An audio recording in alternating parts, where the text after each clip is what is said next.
Please. Assalamu alaikum. I'm Prabhakaran. I'm working as a supervisor. Firstly, I would like to know, there is a common saying in most of the religions that whoever follows God's sayings religiously will go to heaven, and if not, will go to hell. Taking this into consideration, I would like to know what will be the status of non-Muslims on the day of judgment. Secondly, I would like to know the importance of the holy month of Ramadan for the benefit of non-Muslims who have come here. And finally, I would like to say, from the little experience I have gained in my life, I can strongly say Islam is the only religion which has clear-cut, sound theoretical knowledge supported with logical examples with reasoning.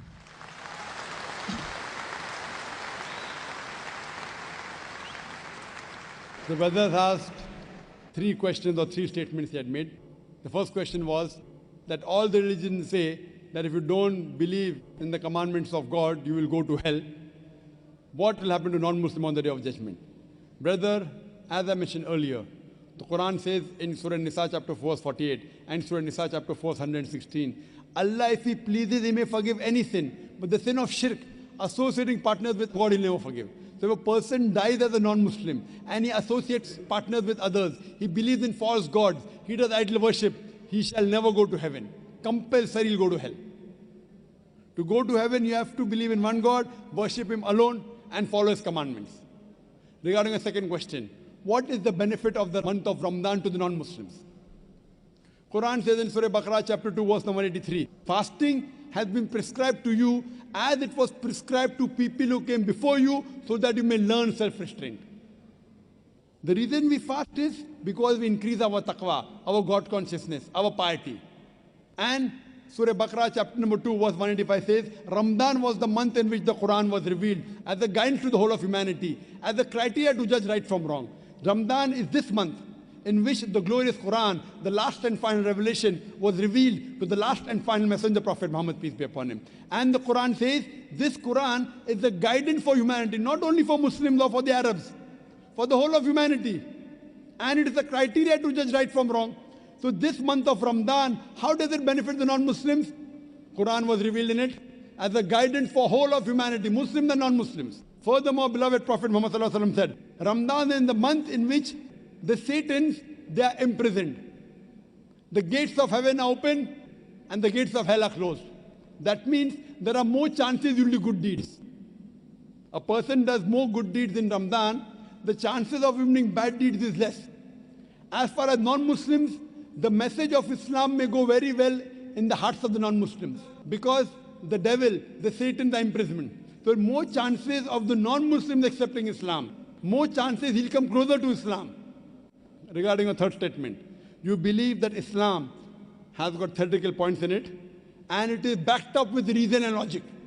So when you agree that Islam then rules and regulations which are backed up with reason and logic, my question to you in this month of Ramadan, then why don't you accept Islam? It is not a question of accepting Islam. For the matter of fact, I do accept all the religions, all the good things every religion is saying. So I don't have any... Brother, you say you believe in all the good things in all the religions. That means there are some bad things in some religions, correct? I do agree, strongly agree. Oh, fine. I want to ask you a simple question. What do you think is bad in Islam? Practically, I have not come across anything bad in Islam, but maybe in practice, people have... No, in Islam, don't talk about Muslims. Muslims may be bad. I'm not talking about Muslims. Okay. Talk about Islam. There are Muslims who may have alcohol, there are Muslims who may cheat. I've not come across anything bad about Islam. Good. To be now, very frank. you told me very frankly, you take good things of all the religions. You also said you know there are bad things in other religions. And you also said you don't know of anything bad in Islam. So Yeah, now in the other religions, there are good and bad. In this religion, only good. Suppose I give you 2 glasses of water. One is pure water. Other water, pure water, and 1 drop of urine. So which water will you drink? Good water, of course. Good, pure water. So this is a pure religion. Absolutely pure, without adulteration. Now, when I realize it is pure, when you are thirsty, you drink the pure water.